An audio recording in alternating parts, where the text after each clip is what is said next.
लोगों की मन की बात जानने वाले पंडित धीरेन्द्र कृष्ण शास्त्री भरे पंडाल में अचानक सबके सामने रोने क्यों लगे।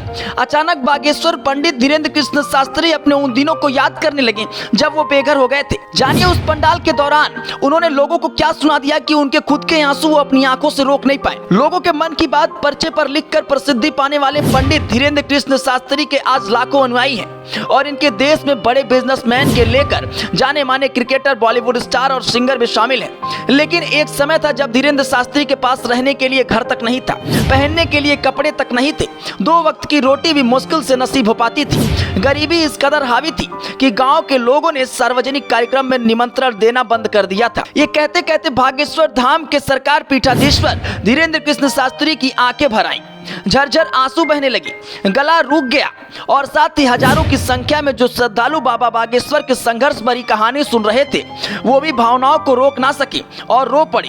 मंच से बागेश्वर बाबा ने कहा कि वो इस विषय को कहना तो नहीं चाहते थे लेकिन आज अपने आप को रोक नहीं पाए।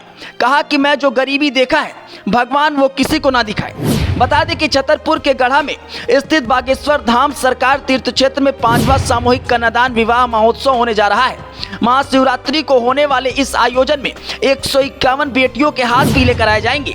1 से 8 मार्च तक कार्यक्रम चलना है और इस समय बागेश्वर धाम में श्रीमद् भगवत गीता कथा चल रही थी।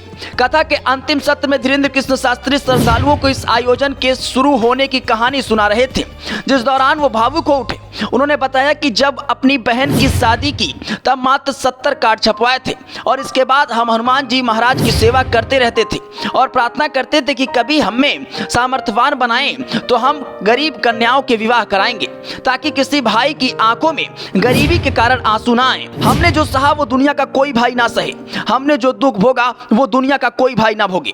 पंडित धीरेन्द्र कृष्ण शास्त्री ने बरसात में कच्चा घर गिरने और परिवार के बेघर होने का किस्सा भी सुना। बागेश्वर बाबा ने बताया कि हम जिस मकान में रहते थे वो पूरे गांव के लोग गंदगी करते थे। बरसात में जब मकान गिर गया तो हमने अपने हाथों से खुद उसे साफ किया, उस कमरे को साफ करके डेरा डाला। 2 दिन तक भोजन माँ ने स्कूल में बनाया। वह भी समय था। विनम्रता पूर्वक हाथ जोड़कर कहते हैं कि ये भगवान की कृपा है, लेकिन हमने कभी हनुमान जी के चरणों को नहीं छोड़ा।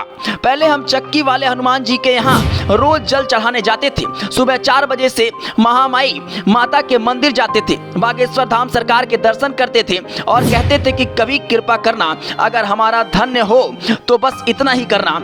हनुमान जी ने मुझ पर ध्यान दिया, बैठा दिया कि अब बना पर्चा, लगा दरबार और कथा कर, और इस कली कला में हनुमान जी जैसा दयालु कोई नहीं है।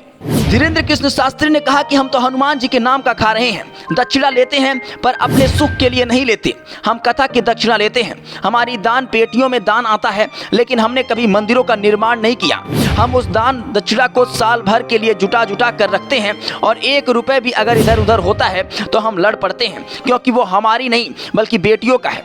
उसी रुपए में बेटियों बहनों का विवाह धूमधाम से करते हैं।